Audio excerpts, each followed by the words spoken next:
மைந்தன் தூயாவின் திருப்பெயரில் நான் ஜெபம் செய்வோம்.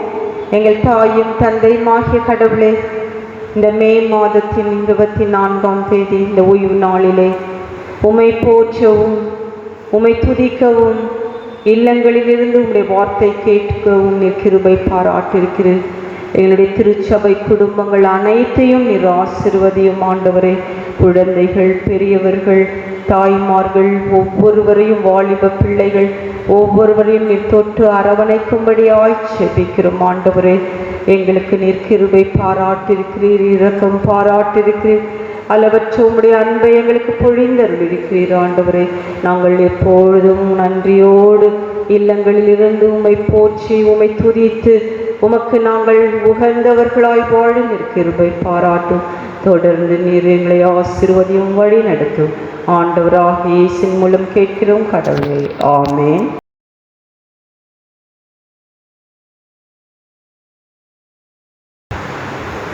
இயேசு கிறிஸ்துவின் நாமத்தினாலே உங்கள் அனைவரையும் வழிபாட்டுக்கு அழைக்கின்றோம். நாம் கடவுளை தொழுவோம். கடவுள் ஆவியாக இருக்கிறார். அவரை தொழுது கொள்பவர்கள் ஆவியோடும் உண்மையோடும் அவரை தொழுது கொள்ள வேண்டும். நம்முடைய பிதாவாகிய கடவுளாலும் கர்த்தராகிய இயேசு கிறிஸ்துவினாலும் உங்களுக்கு கிருபையும் சமாதானம் உண்டாவதாக. இது கர்த்தர் உண்டு பண்ணினால் இதிலே களிப்பொருந்து மிக கடவுளும். சூரியன் உதிக்கும் திசை தொடங்கி அது அஸ்தமிக்கும் திசை மட்டும் கர்த்தருடைய நாமம் துதிக்கப்படுவதாக.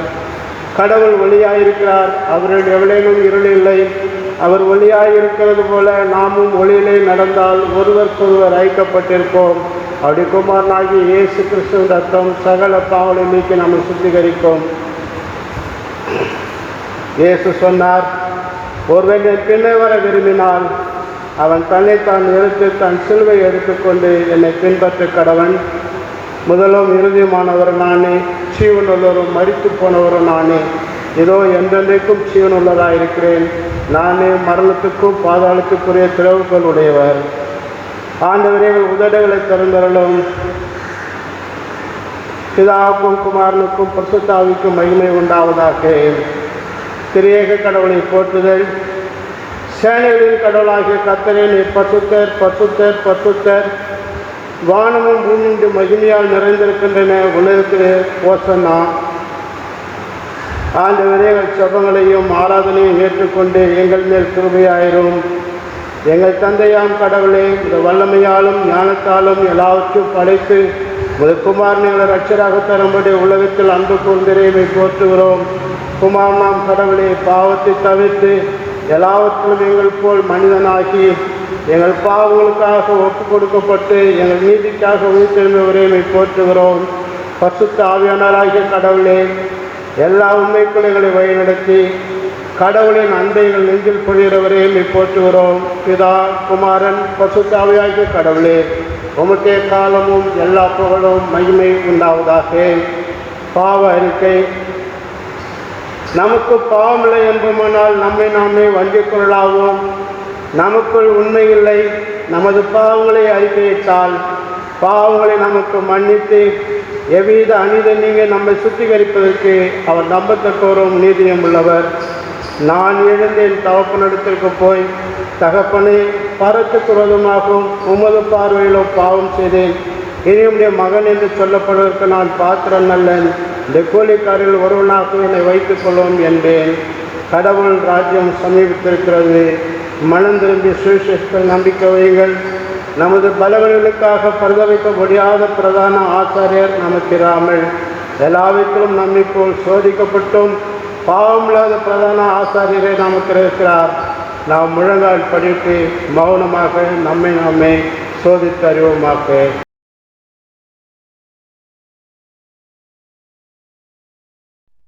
வேத பாடம் யோபே 2ஆம் அதிகாரம் 28 முதல் 32ஆம் வசனம் வரை. யோபே 2ஆம் அதிகாரம் 28 32 வசனம் வரை. அதற்கு பின்பு நான் மாம்சமான யாவர் மேலும் என் ஆவியை ஊற்றுவேன்.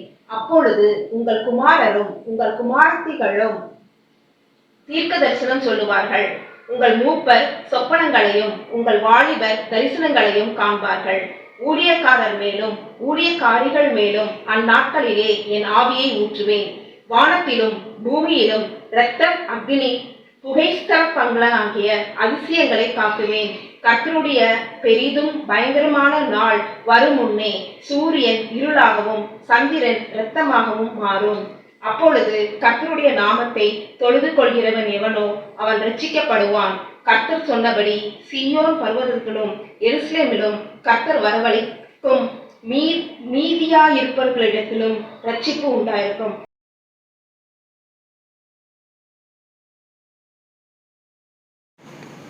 வாசிக்கும்படியாக தெரிந்து கொள்ளப்பட்ட இரண்டாவது வேத பாடம் அப்போஸ்தலனாகிய பவுல் கலாத்தியருக்கு எழுதின நிருபம் 5ஆம் அதிகாரம் 22ஆம் வசனத்திலிருந்து 26ஆம் வசனம் முடிய வாசிக்க கேட்போம்.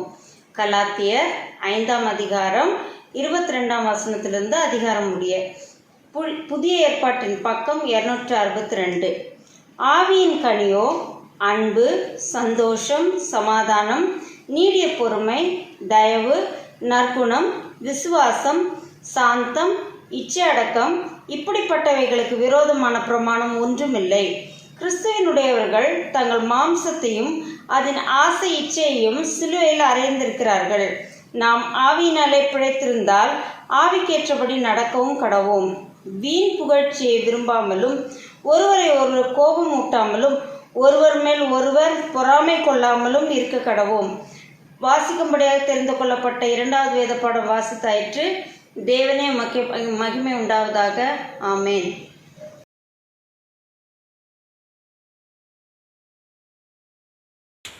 வாசிக்கும்படியாக குறிக்கப்பட்ட வேத பாடம் சங்கீதங்களின் புஸ்தகம் 42ஆம் சங்கீதம் 1ஆம் வசனம் முதல் 11ஆம் வசனம் முடிய.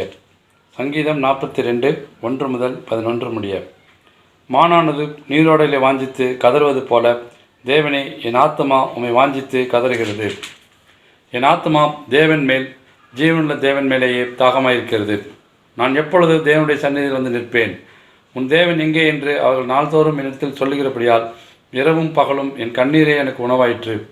முன்னே நான் பண்டிகையை ஆசரிக்கிற ஜனங்களோடே கூட நடந்து கூட்டத்தின் களிப்பும் துதியுமான சத்தத்தோடே தேவாலயத்திற்கு போய் வருவேனே. இவைகளை நான் நினைக்கும் போது என் உள்ளம் எனக்குள்ளே உருகுகிறது. என் ஆத்மாவே, நீ ஏன் கலங்குகிறாய்? ஏன் எனக்குள் தேங்குகிறாய்? தேவனை நோக்கி காத்திரு. அவர் சமூகத்தை ரட்சிப்பு நிமித்தம் நான் இன்னும் அவரை துதிப்பேன். என் தேவனே, என் ஆத்மா எனக்குள் கலங்குகிறது. ஆகையால் யோர்தான் தேசத்திலும் எர்மோன் மலைகளிலும் சிறு மலையிலும் இருந்து உம்மை நினைக்கிறேன். உமது மதகுகளின் இறைச்சலால் ஆழத்தை ஆழம் கூப்பிடுகிறது. உமது அலைகளும் திரைகளும் எல்லாம் என்மேல் புரண்டு வருகிறது. ஆகிலும் கர்த்தர் பகற்காலத்திலே தமது கிருபையை கட்டளையிடுகிறார். ராக்காலத்திலே அவரை பாடும் பாட்டு என் வாயில் இருக்கிறது. என் ஜீவனுடைய தேவனை நோக்கி விண்ணப்பம் செய்கிறேன். நான் என் கண்மலையாகிய தேவனை நோக்கி, ஏன் என்னை மறந்தீர்? சத்துருவினால் ஒடுக்கப்பட்டு நான் ஏன் துக்கத்துடனே திரிய வேண்டும் என்று சொல்லுகிறேன். உன் தேவன் எங்கே என்று என் சத்துருக்கள் நாள்தோறும் என்னோடே சொல்லி என்னை நிந்திப்பது என் எலும்புகளை உருவ குத்துகிறது போல் இருக்கிறது. என் ஆத்மாவே, நீ ஏன் கலங்குகிறாய்? ஏன் எனக்குள் தேங்குகிறாய்? தேவனை நோக்கி காத்திரு. என் முகத்திற்கு ரட்சிப்பும் என் தேவனுமாயிருக்கிறவரை நான் இன்னும் துதிப்பேன். பிதாவுக்கும் குமாரனுக்கும் பரிசுத்த ஆவிக்கும் மகிமை உண்டாவதாக. ஆதியிலும் இப்பொழுதும் எப்பொழுதுமான சதாகாலங்களிலும் மகிமை உண்டாவதாக. ஆமேன்.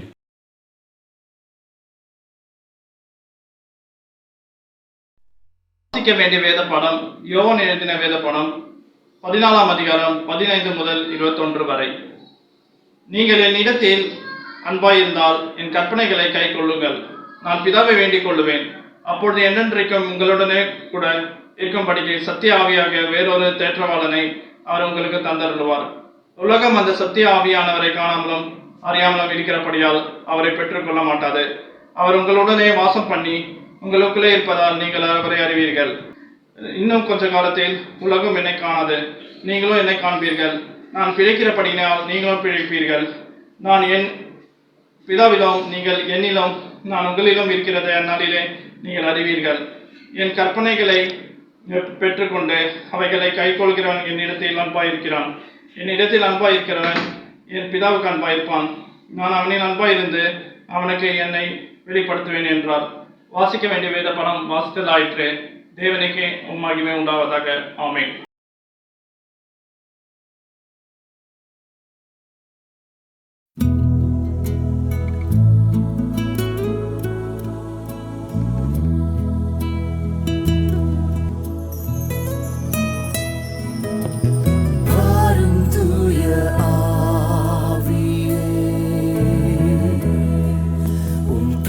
பிரசன்னத்தை வாஞ்சிக்கிறோம். உம் வல்லமையால் எம்மை நிறைத்து நீராளுகை செய்யும். வாரும் தூய ஆவியே, உம்முடைய பிரசன்னத்தை நாங்கள் இப்பொழுது வாஞ்சிக்கிறோம் ஐயா. எம்மை நிரப்புவீரா? உம் வல்லமையால் எம்மை நிறைத்து நீராளுகை செய்யும்.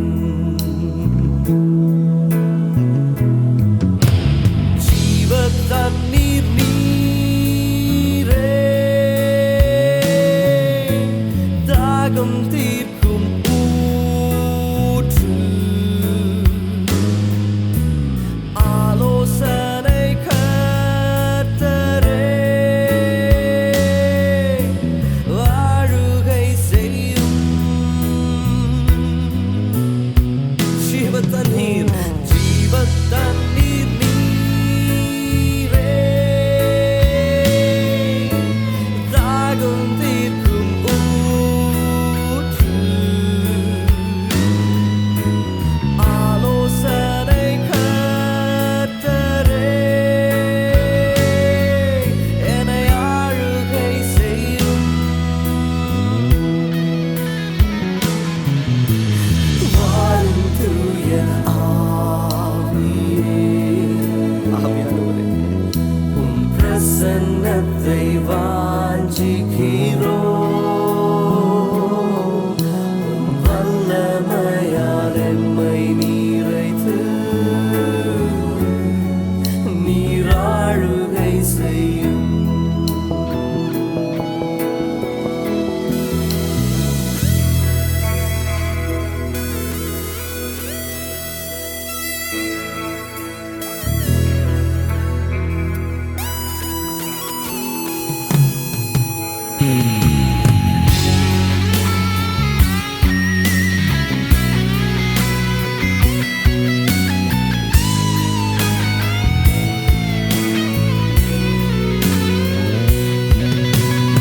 அக்கினியும் நீரே, பெருங்காற்றும் நீரே, பெருமழை போலவே ஆவியை ஊற்றும். அக்கினியானவரே, அக்கினியும் நீரே, பெருங்காற்றும் நீரே, பெருமழை போலவே உம் ஆவியை ஊற்றும். வாரும் தூய ஆவியானவரே, உம் பிரசன்னத்தை வாஞ்சிக்கிறோம். உம் வல்லமையால் எம்மை நிறைத்து நீராளுகை செய்யும்.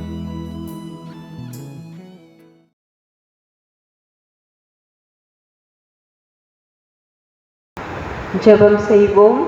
என் கண்மலின் மீட்பெருமாகிய ஆண்டவரே, என் வாயின் வார்த்தைகளும் எங்கள் அனைவரின் இருதயத்தின் எண்ணங்கள் சிந்தனைகள் அனைத்தும் உமக்கு ஏற்புடையதாக இருப்பதாக. ஆமேன். உங்கள் அனைவரையும் ஆண்டவராகிய இயேசு கிறிஸ்துவின் திருப்பெயரிலே வாழ்த்துகிறேன். ஆண்டவர் நமக்கு ஒரு புதிய ஓய்வு நாள் 24ஆம் தேதி இந்த மே மாதத்திலே நமக்கு கடவுள் அருளியிருக்கிறார். நாம் கடவுளுக்கு நன்றி செலுத்துவோம். நாம் கடந்து வந்த இந்த லாக்டவுன் நேரங்களிலே 62 நாட்களை 2 மாதங்களுக்கு மேலாக நாம் இல்லங்களிலே இருந்து ஆண்டவரை நாம் வழிபட்டு கொண்டிருக்கிறோம். ஆண்டவரை நாம் துதித்து கொண்டிருக்கிறோம். அதிகமாய் ஆண்டவரிடத்தில் குடும்பமாய் கிட்டி நெருங்கி சேர்வதற்கு நமக்கு வாய்ப்பு கொடுத்திருக்கிறார். ஆகவே நாம் அனைவருமே உள்ளத்தின் ஆழத்திலிருந்து நாம் முதலாவது கடவுளுக்கு நன்றி செலுத்துவோம். இந்த நாள் மட்டும் இன்று வரை நம்மை பாதுகாத்தார், நம்மை பராமரித்தார், நம்மை வழி நடத்தினார். உலகம் முழுவதும் மிக மிகமான கோரமான நிலைமையிலும் கண்ணீரிலும் இழப்பிலும் கொடிய நோயிலும் படுகிற வேதனைகளை நாம் பார்க்கும் பொழுது ஆண்டவர் நம் மீது இரக்கமாயிருக்கிறார், பரிவாயிருக்கிறார், கிருபையாயிருக்கிறார். அதற்காக நாம் கடவுளுக்கு நாம் திருச்சபையாய் நாம் நன்றி செலுத்த வேண்டும். இன்னும் அதிகமாய் நாம் கடவுளிடத்திலே கிட்டி நெருங்கி நாம் அவரிடத்திலே அண்டி, அவர் ஒருவரே நமக்கு விடுதலை கொடுக்கிறவர், அவர் ஒருவரே நமக்கு வாழ்வளிப்பவர் என்பதை நாம் இன்னும் அதிகமாய் நாம் உறுதி செய்து கொள்ள வேண்டும். இந்த நாளிலும் பேராயத்தின் மூலமாக நமக்கு கொடுக்கப்பட்ட தலைப்பு தூய ஆவியாரை வாக்குறுதி. தூய ஆவியாரின் வாக்குறுதி. நாம் எப்பொழுதுமே நம்முடைய தென்னிந்திய திருச்சபை, ஒருவேளை திருச்சபை வரலாற்றிலே தந்தை, மைந்தன், தூய ஆவியார் என்று எப்பொழுதுமே நாம் ஒன்றிணைந்து மூவொரு கடவுளை நாம் தொழுது கொண்டிருக்கிறோம். இந்த நாளிலும் தந்தையாகி மகனாகி ஆவியானவர் நம்முடைய வாழ்விலே இன்றளவும் திருச்சபையிலே செயலாற்றி கொண்டிருக்கிறார், நம்மை வழி நடத்தி கொண்டிருக்கிறார், நமக்கு வாழ்வளித்து கொண்டிருக்கிறார். தூய ஆவியானவர் எங்கேயோ அங்கே விடுதலை உண்டு, வாழ்வு உண்டு. நம்மை வழி நடத்துகிறவர் அவர் ஒருவரே. இந்த நாளிலே நாம் படிக்க கேட்ட இந்த பழைய ஏற்பாட்டு பகுதி யோவேல் தீர்க்க தரிசனம் 2ஆம் அதிகாரம். ஒருவேளை பழைய ஏற்பாடு முழுவதும் தந்தை, மைந்தன், தூய ஆவியானவர் மூவொருவர் செயலாற்றினார்கள், விடுதலை கொடுத்தார்கள், பாதுகாத்தார்கள், வழி நடத்தினார்கள். நாம் தொடக்க நூல் ஆதியாகமத்திலே முதல் அதிகாரத்திலே முதல் 1-2 வசனங்களை நாம் படிக்கும் பொழுது இந்த படைப்பின் வரலாற்றிலே ஆவியானவர் வாழ்வளிக்கிறவராயிருக்கிறார். ஏனென்றால் அந்த வசனத்திலே ஆவியானவர் ஜலத்தின் மேலே அசைவாடி கொண்டிருந்தார். ஆவியானவர் தண்ணீரின் மீது அசைவாடி கொண்டிருந்தார். அந்த ஆவியானவர் இறைவனோடு மூவொரு கடவுள் இணைந்து இந்த உலகத்தை படைக்கிறார்கள், உயிரினங்களை படைக்கிறார்கள், அண்ட சராசரங்களையும் கடல் வாழ் உயிரினங்களையும் மனிதனையும் படைக்கிறார். இந்த வாழ்வு என்பது தூய ஆவியானவர் ஒருவராலே மட்டுமே கொடுக்க முடியும், வேறு ஒருவராலும் கொடுக்க முடியாது. அன்றைக்கு எசேக்கியேல் தீர்க்கதரிசியானவர் உலர்ந்த எலும்புகள் நிறைந்த பள்ளத்தாக்குகளை காணும் பொழுது அங்கே அவர் தரிசனம் காண்கிறார். ஆவியானவர் அந்த உலர்ந்த எலும்புகளை உயிரோடு எழும்பி நிற்க செய்கிறார். அப்போ ஆண்டவர் ஆவியானவர் வாழ்வு கொடுக்கிறவராக தான் நாம் நம்முடைய வாழ்விலும் திருமறையிலும் நாம் பார்த்து கொண்டிருக்கிறோம். அப்பொழுது இன்றைக்கு நாம் வாழ்வோடும் ஜீவனோடும் இன்றைக்கு நாம் இருக்கிறோம் என்றால் தூய ஆவியானவர் நம்மோடு கூட இருக்கிறார், நம்மை வழி நடத்துகிறார், நம்மை பாதுகாக்கிறார். அன்றைக்கு யோவேல் தீர்க்கதரிசி சிறிய தீர்க்கதரிசிகளிலே மிக மிக முக்கியமானவர். கிறிஸ்து பிறப்பதற்கு முன்பாக 4ஆம் 5ஆம் நூற்றாண்டிலே அவர் மிக பெரிய தரிசனத்தை காண்கிறார். ஆவியானவரை பற்றி இங்கே மிக அழகாக சொல்லுகிறார். இந்த வசனம் நாம் அடிக்கடி கேட்கிற ஒரு வசனம். யோவேல் 2ஆம் அதிகாரம் 28-29 வசனம். அதற்கு பின்பு நான் மாந்தர் யாவர் மேலும் என் ஆவியை பொழிந்தருள்வேன். உங்கள் புதல்வர் புதல்வியர் இறைவாக்கு உரைப்பவர், உங்கள் முதியோர் கனவுகளையும் உங்கள் இளைஞர்கள் காட்சிகளையும் காண்பார்கள். அந்த நாட்களிலே உங்கள் பணியாளர் பணிப்பெண்கள் மேலும் என் ஆவியை பொழிந்தருள்வேன். இந்த பகுதியிலே 4ஆம் நூற்றாண்டிலே இறைவாக்கினர் மிக தெளிவாக அவர் எழுதுகிறார். ஆவியானவர் எங்கேயோ அங்கே ஏற்றத்தாழ்வுகள் இல்லை, அங்கே விடுதலை உண்டு, அங்கே சமத்துவம் உண்டு, அங்கே சகோதரத்துவம் உண்டு என்பதை இந்த பகுதியிலே அவர் விளக்குகிறார். ஏனென்றால் இந்த ஆவியானவர், தூய ஆவியானவர் அனைவர் மேலும் பொழிகிறார். அப்பொழுது மாம்சமான யாவர் மேலும். எப்பொழுது?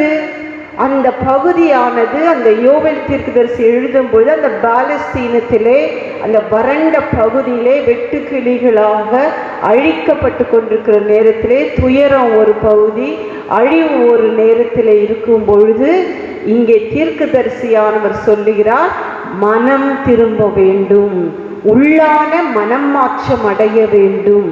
மனம் மாறினால், மனம் மாற்றம் அடைந்தால், மனம் திரும்பி மீண்டும் ஆண்டவரிடத்தில் நெருங்கி வந்தால் அவர் உள்ளான இருதயத்திலே தூய ஆவியின் அபிஷேகத்தை அருளுகிறவராயிருக்கிறார்.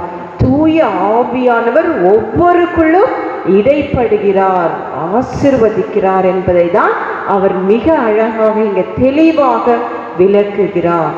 இன்றைக்கு எல்லா தீர்க்கதரிசிகளுமே அன்றைய காலங்களிலே ஒவ்வொரு நேரமும் கடவுளிடத்திலிருந்து வார்த்தையை பெற்றுக்கொண்டு ஒரு கூட்ட மக்களை அழைத்தார்கள். எதற்காக?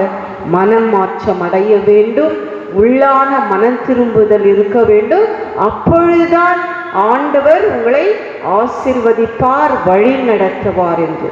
அன்றைக்கு அதே போல இவரும் சொல்லுகிறார், மாம்சமான யாவர் மேலும் தூய ஆவியை பொழிகிறேன். ஏனென்றால் அன்றைய காலகட்டங்களிலே அடிமைகள் இருந்தார்கள். ஒவ்வொரு இல்லத்திலும் அடிமைகளை வைத்து அவர்கள் மிக கொடூரமாக வேலை வாங்கினார்கள். அவர்களை தூரமாக வைத்தார்கள். அவர்களை கிட்ட சமமாக அவர்கள் பாவிக்கவில்லை.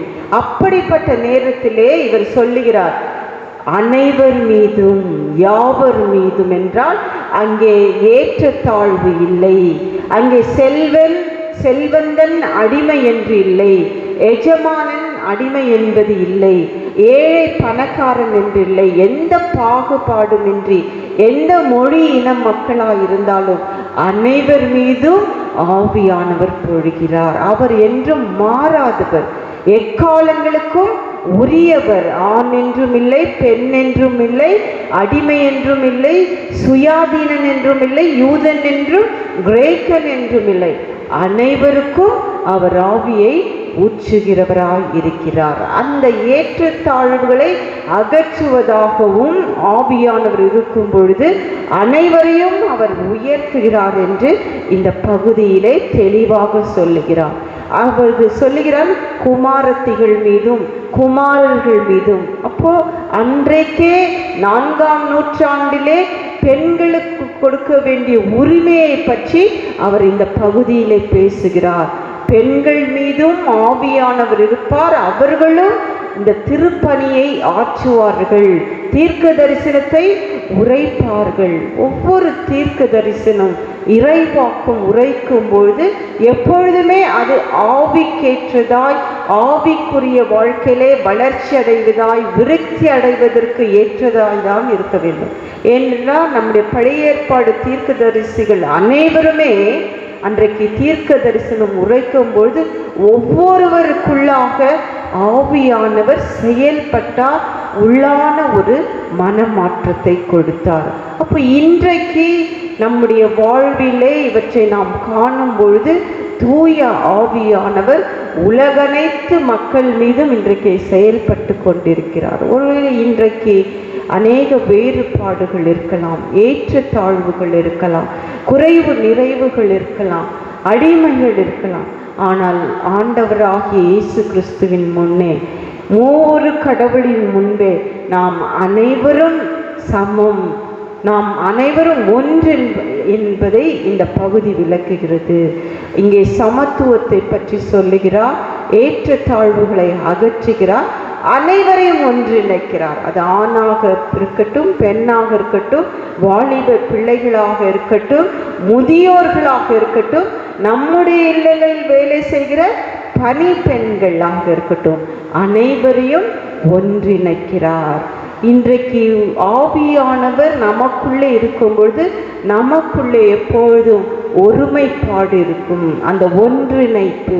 இன்றைக்கு எங்கெல்லாம் ஒருவேளை குடும்பத்திலோ, ஒருவேளை நம்முடைய உறவுகள் மத்தியிலோ, ஒருவேளை நம் திருச்சபையிலோ வேறுபாடுகள், வைராக்கியங்கள், கசப்புகள் இவைகள் இருந்தால் அங்கே ஆவியானவர் இல்லை என்பது உறுதிப்படுத்தப்படுகிறது. இன்றைக்கு நம்முடைய திருச்சபையின் ஆழமான வேரூன்றுதலே தூய ஆவியானவர். ஏனென்றால் இந்த திருச்சபை எல்லாமே உயிர்த்தெழுதலில் கிறிஸ்துவின் சரீரத்தின் அடையாளம். இன்றைக்கு அந்த நூற்றாண்டு தொடங்கி இந்த 2020ஆம் ஆண்டின் இந்த 24ஆம் நாள் வரைக்கும் இன்றைக்கு நாம் செயலாற்றி கொண்டிருக்கிறோம் என்றால் அது தூய ஆவியானவர் மிக அழகாக நம்மை ஒவ்வொரு நிலைமையிலும் ஒவ்வொரு நேரங்களிலும் நம்மை வழி நடத்தி கொண்டே இருக்கிறார். ஆகவே இன்றைக்கு தூய ஆவியானவர் நமக்குள்ளே வாழ வேண்டும், இருக்க வேண்டும் என்றால் முதலாவது நமக்குள்ளே மனம் மாற்றம் தேவை, மன திரும்புதல் தேவை. உள்ளான மனமாற்றம் அடைந்து நாம் தூய ஆவியானவரை நிறைவாய் பெற்று கொள்ளும் பொழுது ஆண்டவர் நம்மை ஆசீர்வதிக்கிறார். நம்மை ஊழியக்காரர்களாயும் தீர்க்க தரிசன வரங்கள் உடையவர்களாயும் நம்மை மாற்றுகிறார். இன்றைக்கு நாம் குடும்பமாய் இந்த 62 நாட்கள் நாம் வீட்டில் இருக்கிறோம். நாம் ஒவ்வொருவருக்குள்ளாக ஆவியானவர் எப்படி செயல்பட்டு கொண்டிருக்கிறார், நம்மை எப்படி வழி நடத்தி கொண்டிருக்கிறார், நம்மை எப்படி பலப்படுத்தி கொண்டிருக்கிறார் என்று நாம் சிந்திக்க வேண்டும் இந்த காலங்களிலே, இந்த நாட்களிலே, இல்லங்களிலிருந்து. ஏனென்றால் ஆவியானவர் நம்மை மிக அதிகமாய் நம்மை வழி நடத்தி நம்மை நேசித்து நம் மீது ஒவ்வொருவர் மீதும் பாதுகாப்பை பொழிந்து கொண்டிருக்கிறார். இது தூய ஆவியானவருடைய வழி நடத்துதல். இன்றைக்கு நாம் அதற்காக கடவுளுக்கு நாம் நன்றி செலுத்த வேண்டும். நாம் படிக்க கேட்ட பகுதி பவுல் அடிகளார் எழுதிய கலாத்தியர் 5ஆம் அதிகாரம். இந்த 22 படிக்கும்பொழுது தூய ஆவியானவரை பெற்றுக்கொண்ட நமக்குள்ளே ஆவியின் கனிகள் தான் இருக்கும். இந்த மாம்சத்துக்குரிய இச்சைகள் ஒருபோது நமக்குள்ளே இருக்காது, செயல்படாது, அதை நாம் வெளிப்படுத்த மாட்டோம். எப்பொழுதுமே ஆவியின் கனிகளை தான் நாம் ஒவ்வொருவரும் வெளிப்படுத்தி கொண்டிருப்போம். அன்பு, சந்தோஷம், சமாதானம், நீடிய பொறுமை, தயவு, நற்பண்புகள், அனைத்து நற்குணங்களையும் கிறிஸ்துவின் சாயலையும் நாம் வெளிப்படுத்துவோம். அதை தான் பவுல் அடிகளார் ஒவ்வொரு திருச்சபைக்கும் எழுதுகிறார். ஒவ்வொரு திருச்சபையும் தூய ஆவியின் பலத்தை பெற்றுக்கொள்ள வேண்டும், தூய ஆவியின் ஆற்றலை பெற்றுக்கொள்ள வேண்டும், தூய ஆவியாருடைய குணாதிசயங்களை பெற்று அதை வெளிப்படுத்த வேண்டும் என்று எழுதுகிறார். இன்றைக்கு நம்முடைய வாழ்க்கையில ஒருவேளை இந்த நாட்கள் வீட்டுக்குள்ளே இருக்கும் இந்த நாட்களிலே அதிகமாய் நம்மை பற்றி ஆராய்ந்து பார்க்கவும், நம்முடைய சுயத்தை நாம் சோதித்து பார்க்கவும், ஒருவேளை இன்னும் கிட்டி கடவுளிடத்தை இந்த ஆவிக்குரிய பண்புகளை பெற்றுக்கொள்ள நமக்கு வாய்ப்பையும் ஜீவனையும் கொடுத்திருக்கிறார். இன்றைக்கு மாம்சத்துக்குரிய இச்சைகள், இந்த மாம்சத்துக்குரிய குணாதிசயங்கள், ஒருவேளை அது பெருமையாக இருக்கலாம், தன்னலமாக இருக்கலாம், ஒருவேளை அகந்தையாக இருக்கலாம், கசப்பு, இவற்றுக்கெல்லாம் இந்த இடத்திலே ஒன்றுமே இல்லை. இன்றைக்கு நாம் காணும் காட்சிகள், நாம் ஒவ்வொரு இடத்திலே பார்க்கிற இந்த உலகம் முழுவதும் இன்றைக்கு இந்த கொரோனா நோயினாலே அசைக்கப்பட்டிருக்கிறது. பெரிய பெரிய செல்வந்தர்கள் இன்றைக்கு வீழ்ந்திருக்கிறார்கள், தற்கொலைகள், பொருளாதாரம் வீழ்ச்சி அடைந்திருக்கிறது. எல்லாமே கேள்விக்குறியாக இருக்கிற இன்றைக்கு ஒரு சின்ன வைரஸ் கொரோனா உலகம் முழுவதையும் அசைத்தார். தூய ஆவியானவர் வல்லமையுள்ளவர் இன்றைக்கு உலகம் முழுவதும் அசைக்கவும் ஆட்கொள்ளவும் வழி நடத்தவும் முடியும். இது நிச்சயம். ஆவியானவர் நம்முடைய ஆண்டவர் உயிர் உள்ளவர், உயிர்த்த ஆண்டவரை நாம் கொண்டிருக்கிறோம்.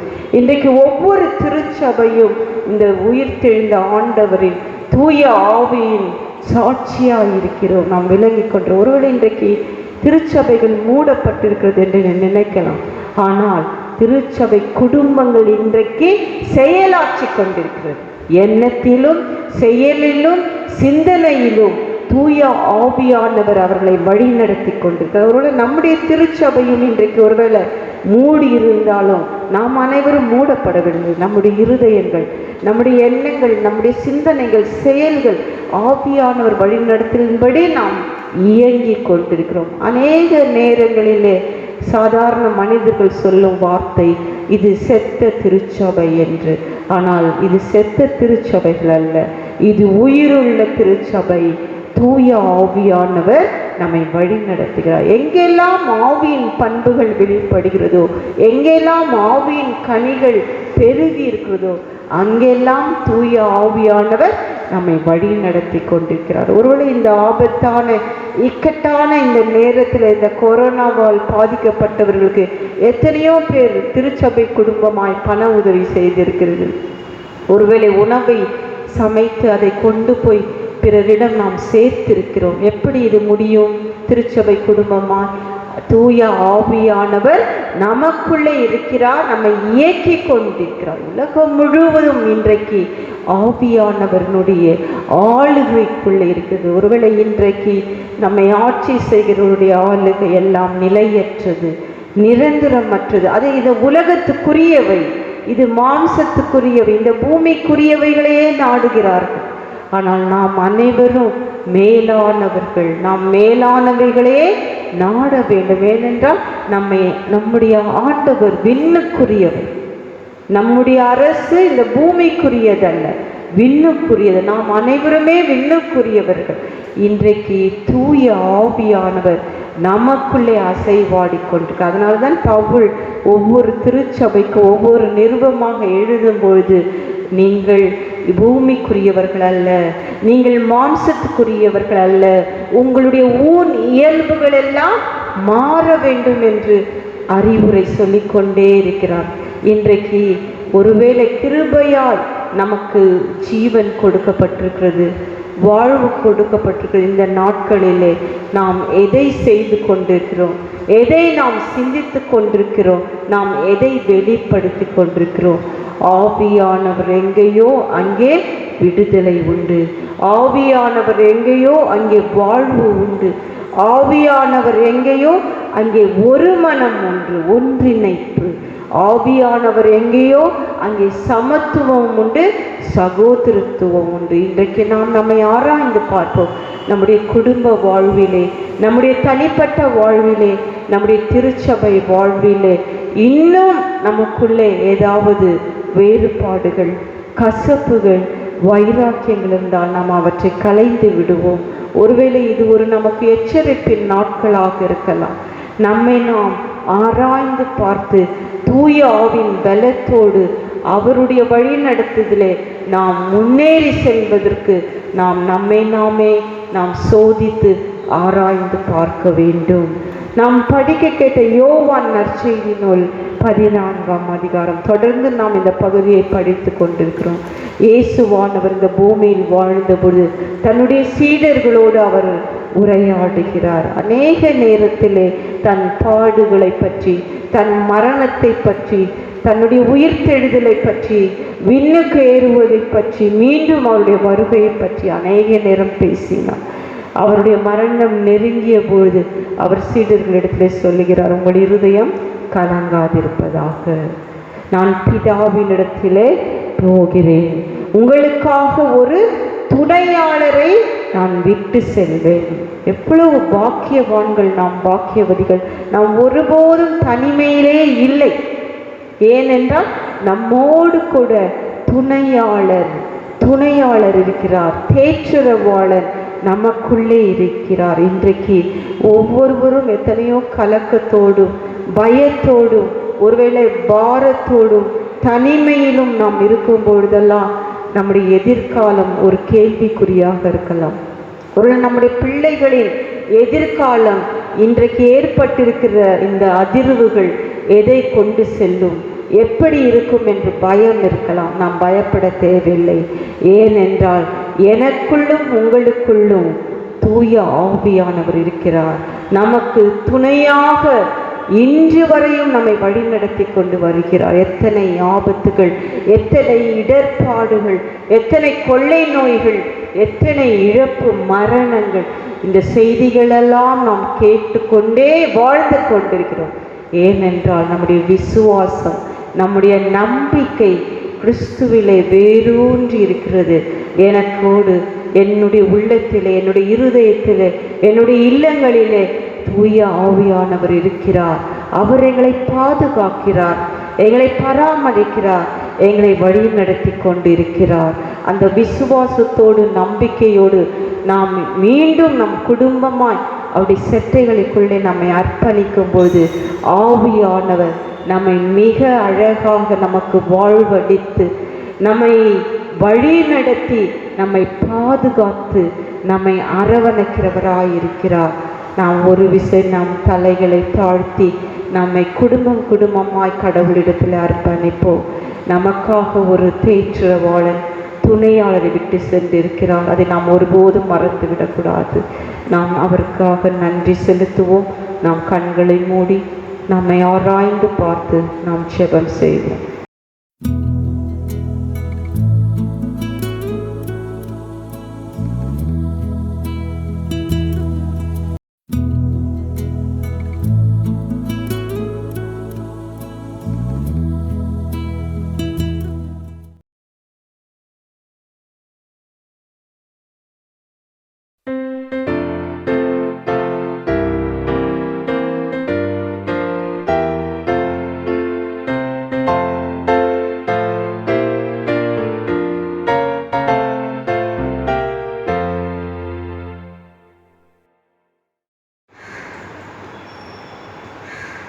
இன்று பிறந்த நாள், திருமண நாள் காண்கிற அனைவரையும் திருச்சபையால் வாழ்த்துகிறோம்.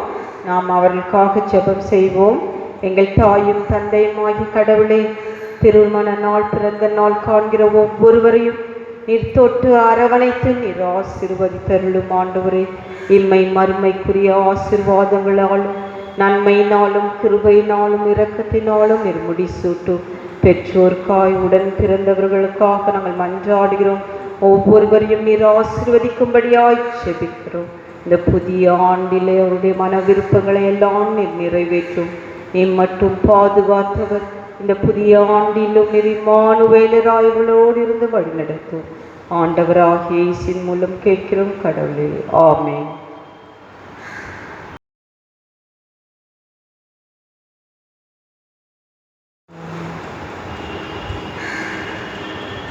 எங்கள் தாயும் தந்தையுமாகிய கடவுளே, இந்த ஓய்வு நாளுக்காய் நன்றி செலுத்துகிறோம். நாங்கள் எங்கள் நாட்களை திரும்பி பார்க்கிறோம். எத்தனை ஆச்சரியமாய் அற்புதமாய் எங்களை பாதுகாத்து பராமரித்து ஒன்றென்றுள்ள அப்பத்தை அருளி வழி நடத்திருக்கிறேன். நாங்கள் இந்த 62 நாட்கள் இல்லங்களில் இருந்து உம்மை போற்றவும், உம்முடைய வார்த்தையை கேட்கவும், உம்மண்டை நெருங்கி கிட்டி சேரவும் நீர் கிருபை பாராட்டிருக்கிறீர் ஆண்டவரே. இந்த நாளிலும் தூய ஆவியானவர் எங்களோடு கூட இருக்கிறீர். எங்கள் உள்ளங்களிலும் இல்லங்களிலும் எங்கள் குடும்பங்கள் அனைத்தையும் நீர் வழி நடத்தி கொண்டிருக்கிறீர் ஆண்டவரே. தூய ஆவியானவர் எங்கேயோ அங்கே விடுதலை உண்டு, வாழ்வு உண்டு, வழி நடத்துதல் உண்டு ஆண்டவரே. நீர் எங்களுக்கு வாழ்வருளி இந்த நாள் வரைக்கும் நீர் எங்களை மிக அதிசயமாய் வழி நடத்தி கொண்டிருக்கிறேன். நீரே ஒவ்வொரு குடும்பத்தையும் பொறுப்பேற்றுக் கொள்ளும். அவர்களுக்குள்ளே இருக்கிற அச்சம், அவர்களுக்குள்ளே இருக்கிற கலக்கம், கேள்விக்குறிகள் எல்லாவற்றிற்கும் நீர் ஒருவரே பதில். நீர் நிறைவானவர், பூரணமானவர். உம்முடைய தெய்வீக சமாதானம், அமைதியை நீர் அருளும்படியாய் ஜெபிக்கிறோம் ஆண்டவரே. தூய ஆவியானவர் எங்களோடு கூட இருக்கும்பொழுது உம்முடைய துணையாளர் எப்படிப்பட்ட சூழலிலும் எங்களை பாதுகாப்பார், எங்களை வழிநடத்துவார் என்ற அந்த நம்பிக்கை நீர் உறுதிப்படுத்தும்படியாய் ஜெபிக்கிறோம் ஆண்டவரே. உம்முடைய தூய ஆவியானவருக்காய் நன்றி செலுத்துகிறோம். எந்த வேறுபாடு இன்றி வாலிப பிள்ளைகளுக்கும், சிறு குழந்தைகளுக்கும், முதியோருக்கும், பெண்களுக்கும் உம்முடைய ஆவியின் அபிஷேகத்தை நீர் அருளுகிறீர் ஆண்டவரே. எங்கள் திருச்சபை குடும்பங்கள் ஒவ்வொரு மீது உம்முடைய தூய ஆவியை நீர் பொழிந்தருளும்.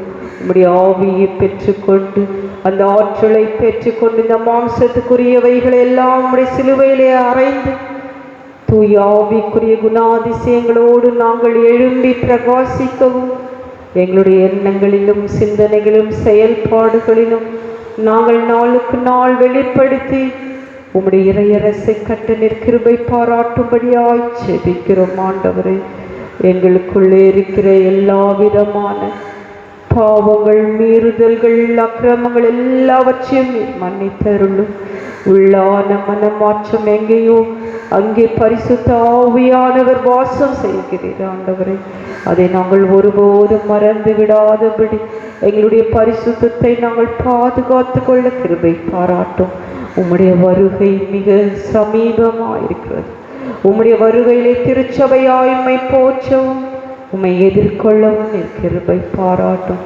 இந்த நாளிலும் ஆண்டவரே, கொரோனாவால் பாதித்து கொண்டிருக்கிற ஒவ்வொருவர் மீதும் என் மனம் இறங்கும். சென்னை முழுவதும் மிக வேகமாக பரவிக்கொண்டிருக்கிறது. ஆண்டவரே, உம்முடைய சிலுவையின் அடையாளத்தை எங்கள் இல்லங்களில் வைத்தருளும். ஒவ்வொருவர் மீதும் உம்முடைய இரத்தத்தை பொழிந்தருளும்படியாய் ஜெபிக்கிறோம். ஆண்டவரே, உலக அனைத்து மக்கள் மீதும் நீரே மனம் இறங்கும், பாதுகாத்தருளும். இந்த விஷ கிருமிகள் எல்லாவற்றையும் உடைய இயேசுவின் இரத்தத்தினாலே நீர் வேலையடைக்கும்படியாய் ஜெபிக்கிறோம். ஆண்டவரே, கடந்த நாட்களிலே ஆண்டவரே, பாகிஸ்தானில் ஏற்பட்ட அந்த பலத்த இந்த பிளேன் ஆக்சிடென்ட்காக அன்றாடுகிற எத்தனை உயிரிழப்புகள் ஆண்டவரே, இவற்றையெல்லாம் நாங்கள் காணும் பொழுது மனிதன் இந்த பூமியில் படுகிற வேதனைகள், கஷ்டங்கள், துயரங்கள், கண்ணீர்களுக்கு நீர் ஒருவரே பதிலாயிருக்கிறீர். ஆண்டவரே, எத்தனை இழப்புகள் மத்தியிலே, கண்ணீர்களின் மத்தியிலே, துயரங்களின் மத்தியிலே, வேலை வாய்ப்பு இழந்த மத்தியில் வாழ்கிற ஒவ்வொருவருக்கும் நீர் துணையாளராய், தேற்றரவாளனாயிருந்து நீர் தேற்றும்படியாய் உடைய கரத்திலே கொடுக்கிறோம். ஒவ்வொருவரையும் நீர் ஆறுதல் படுத்தும், தேற்றும், நீர் வழி நடத்தும், பாதுகாத்தரும். நாங்கள் ஒவ்வொருவருக்காக தொடர்ந்து ஜெபிக்கவும், நாங்கள் ஒருவர் தாங்கவும் உடைய தூய ஆவியின் பலத்தை எங்களோடு இடை கட்டும்படியாய் மன்றாடுகிறோம். ஆண்டவர், தொடர்ந்து நீர் ஒருவர் தூய ஆவியானவர்களுக்கு ஆலோசனை தந்து தலைவராய் எங்களை வழிநடத்தும்படியாய் உம் கரத்தில் எங்களை ஒப்புக்கொள்கிறோம், எங்களை தாழ்த்துகிறோம். ஆண்டவராகிய இயேசு கிறிஸ்துவின் மூலமாய் வேண்டிக் கொள்கிறோம். ஆமென்.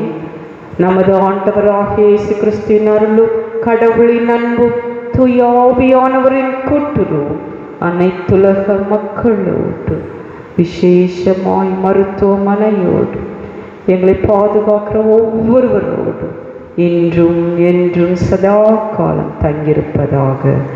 ஆமென்.